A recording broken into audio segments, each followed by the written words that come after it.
Hello, how are you? I think you all are fine. Today I have brought this video in front of you because through this video I want to share with you some important things of the United States of America. What are the important things? There are many important issues that are ravaging the country as a whole, but in this video I am going to particularly share on the tariff policies that are hurting the US manufacturers, right? Donald Trump, when came to power, he aroused the hope to the people that he will bring down taxes and normalize or relaxed some regulations so that manufacturing industries can make more profit. It can help the domestic manufacturers. But what happened actually? Let me share with one Mr. J. Allen. He has written in the Philadelphia Inquirer that J. Allen is a fan of Donald Trump and voted for him on the belief that the Republican would cut taxes and trim regulations, helping this manufacturing business in Northeast Arkansas. But what happened actually? He actually had to suffer a loss in just last 12 months after his inauguration. What Allen said that he ran his company at a loss in 2025 because of Donald Trump's tariff policies. His tariff policy has affected his manufacturing business, and like him, many manufacturing industries in the United States of America are suffering or hurting because of Donald Trump's tariff policy. What happened? His payroll has fallen to 140 workers from a peak of 205. From 205 to 140 workers reduced. So you see how many people have become jobless. How many people become jobless, do you know? In the United States of America, in last 12 months, in manufacturing industries, only 900,000 people have lost their jobs because 90% American firms employ within 200 employees, okay? And to get by this year, he has hiked prices by 8 to 10%. People, the manufacturers, have been compelled to increase or hike the prices of their products. That means fewer sales, and if fewer sales, so definitely fewer production. Fewer production means cutting off or lay off the laborers, right? So what really sad is the unintended consequences of his tariffs are hurting manufacturing in our country, in the country of the United States of America. Unfortunately, the working class people are getting squeezed. Working class people in the United States of America are squeezed. Trump's core rationale for tariffs has been that they would force more factories to open in the US and would generate enough revenue to close federal budget deficits. But that hasn't materialized. How it will materialize?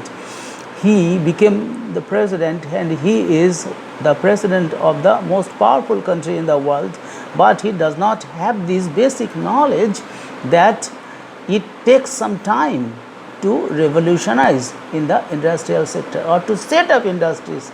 It will take minimum 5 years. It will take minimum 5 years to find land, make contracts, and manufacture and what do you say, get permission from government agencies, from environment, from other departments, and then start setting up the building, and then bringing equipments, and start business, and then keeping people or personnel who will run the business.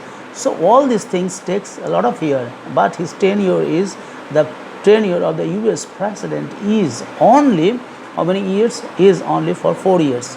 So he did not think that within 4 years it is not possible for one president to revolutionize in the business sector, but he thought that he will force the what is say world's manufacturers to come and invest in his country and would generate enough revenue to close federal budget deficits, but that hasn't materialized. Factories continue to shed workers with 98,000 manufacturing factory jobs. I told earlier that 98,000 manufacturing jobs lost during Trump's first full 12 months back in the White House. American companies that foot the bill for tariffs are now suing the Trump administration for more than $130 billion in tariff refunds. Rather, the manufacturing companies are suing against President Donald Trump. How much rupees? Of $130 billion of tariff deficits, tariff refunds. Meanwhile, the federal deficit has also increased, is also projected to climb over the next decade. So, how his tariff policy has been affecting the manufacturers or people in the world, and his country's manufacturers are not exceptions.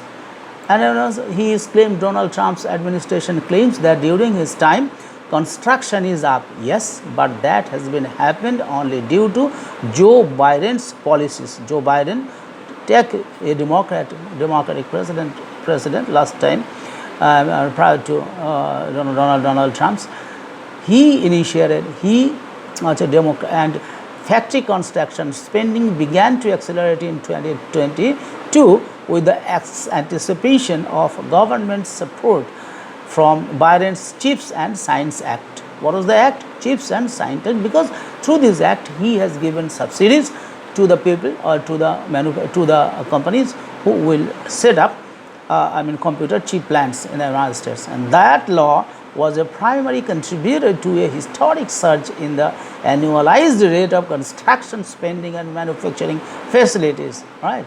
So this is the actual thing. But Donald Trump is telling false to the people, and he has jeopardized the life of many Americans, and uncertainty in tariffs has deterred investments. What? Because he is a fickle-minded man. In the morning he says something, in the evening or after 2 days he says something, right? So his unpredictable nature has created problem, and he has become untrustworthy person to the world leaders nowadays. Based on orders, proclamations and other statements, Trump has taken more than 50 actions on tariffs so far. You see, 50 actions he has taken so far on tariffs, and that tally doesn't include the tariff threats he regularly makes on social media or in conversations with reporters that hasn't formally put in place. The flurry of announcements, reversals, exceptions and legal challenges, as well as Trump's decision to bypass Congress to impose tariffs, has made it difficult for smaller manufacturing companies to plan. So, for example, Allen Engineering imports its 75 horsepower diesel engines from Germany. Building them in the United States would require a $20 million investment, a huge risk if the status of the tariff is unclear.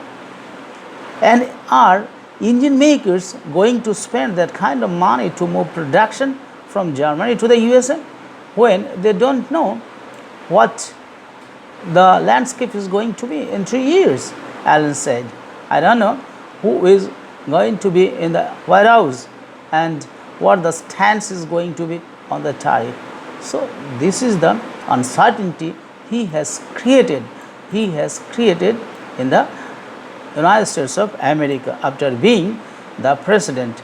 So about 90% of US manufacturing establishments have fewer than 200 workers according to Census Bureau data, and do not have the kind of name brand negotiation or lobbying helped to minimize the damage from tariffs that big players like Apple, General Motors, and Ford causes.